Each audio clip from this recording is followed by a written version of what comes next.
آپ نے یہ کہانی تو سن رکھی ہوگی کہ اگر آپ گرم پانی کی دیگچی میں ایک مینڈک کو ڈال دیں تو وہ فوراً چھلانگ لگا کر باہر نکل آئے گا، لیکن اگر آپ ایک دیگچی میں نارمل ٹمپریچر کا پانی ڈال کر اس میں مینڈک کو رکھیں یا ڈالیں اور پھر دیگچی کے نیچے ہلکی آنچ جلا کر اس دیگچی کے پانی کو گرم کریں تو یہ مینڈک اس دیگچی میں جل کر مر جائے گا مگر دیگچی سے چھلانگ نہیں لگائے گا۔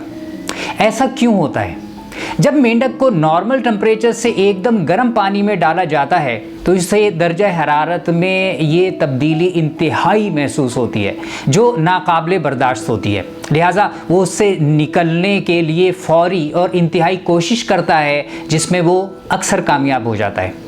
اس کے مقابلے میں جب مینڈک کو نارمل پانی میں ڈالا جاتا ہے تو اسے فوری طور پر پانی کا درجہ حرارت نارمل لگتا ہے جو اس کی سرشت کے عین مطابق ہوتا ہے۔ پھر دیگچی کے نیچے آگ جلانے پر اسے ہلکی ہلکی حرارت محسوس ہوتی ہے تو وہ یہ سمجھتا ہے کہ یہ تو معمولی سی تبدیلی ہے اور میں اسے برداشت کر لوں گا اور کچھ دیر میں یہ سب نارمل ہو جائے گا۔ اس طرح ہلکی اور معمولی تبدیلی جو رفتہ رفتہ ہوتی ہے اس کے لیے قابل برداشت ثابت ہوتی ہے۔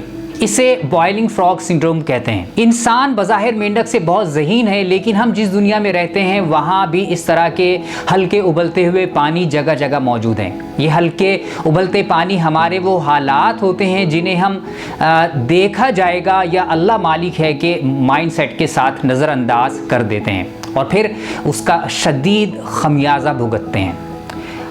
ہمیں معلوم ہوتا ہے کہ بازاری اور مرغن کھانے سے ہم ہارٹ اٹیک کا شکار ہو سکتے ہیں یا گٹکے کے استعمال سے منہ کا کینسر ہو جاتا ہے۔ اسٹوڈنٹ کی حیثیت سے اگر ہم پورا سال نہیں پڑھیں گے تو کبھی اچھے نمبر نہیں لے پائیں گے۔ بتایا جاتا ہے کہ درختوں کے کاٹنے سے ماحولیاتی تبدیلی انتہائی تباہ کن ہو سکتی ہے، ورزش نہ کرنے سے آپ کی عمر کم ہو جاتی ہے وغیرہ وغیرہ۔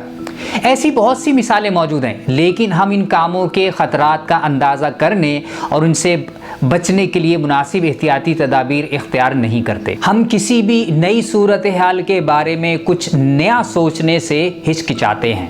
We are reluctant to rethink the situation۔ جبکہ حقیقت یہ ہے، بلکہ مجھے کہنے دیجئے کہ بہت خطرناک حقیقت یہ ہے کہ ہم سب انسان کی حیثیت سے اپنی پوری زندگی روزانہ ایسے ہی ہلکے ابلتے پانی والے حالات سے گزرتے رہتے ہیں۔ مثلا اگر کوئی آپ کو آج سے 20 سال پہلے یہ بتاتا کہ آپ کے پاس ہزاروں لوگوں کے پیغامات آئیں گے، ڈالر 160 روپے پر پہنچ جائے گا اور پیٹرول 115 روپے ہو جائے گا، دل کے امراض اتنی بڑی تعداد میں بڑھ جائیں گے وغیرہ وغیرہ، تو شاید آپ اس کی بات پر ہنستے یا اسے پاگل سمجھتے۔ لیکن آج چونکہ آپ کی آنکھوں کے سامنے یہ سب ہو رہا ہے لہٰذا آپ اس پر یقین کر رہے ہیں۔ کیا یہ سب کچھ ایک ہی دن میں ہو گیا؟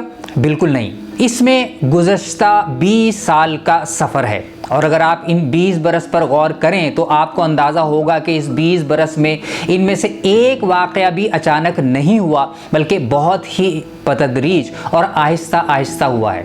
ہمیں اس کا ادراک بھی نہیں ہوا۔ آج سے 20 برس پہلے بجلی فی یونٹ جتنی تھی آج کے ریٹ سے اس کا موازنہ کر لیجئے۔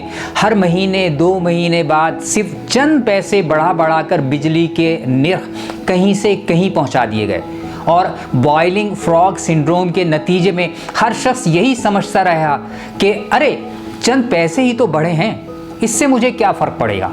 ایسے ہی آپ کا جو بچہ 20 برس پہلے پیدا ہوا تھا اس وقت ماشاءاللہ جوان ہو چکا ہوگا اور کسی یونیورسٹی میں پڑھ رہا ہوگا یا کہیں جاب یا بزنس کرتا ہوگا۔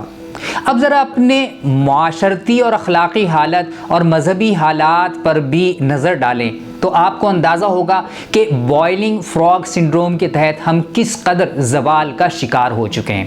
آپ جس عیش کوشی اور آرام پسندی کا شکار نئی نسلیں ہو چکی ہیں وہ ایک دم اس حالت پر نہیں پہنچے۔ پہلے ایک مشین خریدی گئی کہ کچھ آرام مل جائے گا، پھر دوسری مشین گھر میں آئی، پھر تیسری مشین، رفتہ رفتہ یہ حال ہوا کہ اب چند قدم چلنا بھی نوجوانوں کے لیے دشوار ہوتا ہے۔ توندیں بڑھی ہوئی ہیں اور عقلیں سمٹ گئی ہیں۔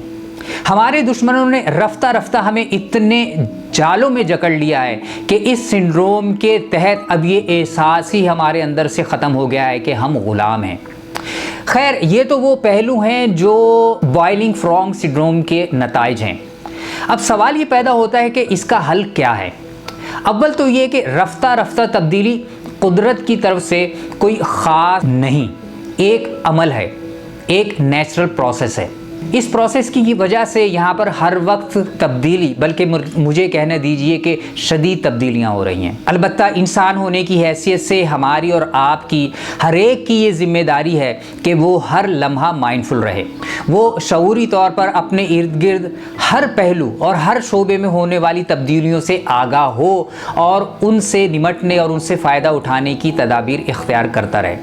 چونکہ یہ نیچرل پروسیس ہر بار کچھ نئی تبدیلیاں کرتا ہے تو حالات بھی پرانے نہیں رہتے، نئے ہوتے ہیں۔ لہٰذا ہمیں اپنے لائحہ عمل، اپنی اسٹریٹجی کو بدلنے کی ضرورت ہوتی ہے اور کچھ نیا کرنے کے لیے کچھ نیا سوچنا پڑتا ہے۔ پرانی سوچ پرانا عمل پیش کرتی ہے، پرانا عمل پرانے نتائج دیتا ہے۔ اس لیے ہر وقت، ہر لمحہ نئے حالات کے لیے تیار رہیے، کیونکہ آپ جن حالات اور ماحول کی دیگچی میں ہیں وہاں غیر محسوس طریقے پر ہر وقت، ہر لمحہ درجہ حرارت بدل رہا ہے۔ اگر آپ اس بدلتے درجہ حرارت کے مطابق خود کو نہیں بدلیں گے، اپنا لائحہ عمل تبدیل نہیں کریں گے، تو پھر آپ بھی دیگچی میں موجود مینڈک کی طرح جل کر مر جائیں گے اور آپ کو اس کا احساس بھی نہیں ہوگا۔ اس سلسلے میں اگر آپ کے ذہن میں کوئی سوال یا تجویز ہے تو ضرور نیچے کمنٹ میں لکھ کر ہمیں بتائیے۔ آپ کے کمنٹ کا انتظار رہے گا۔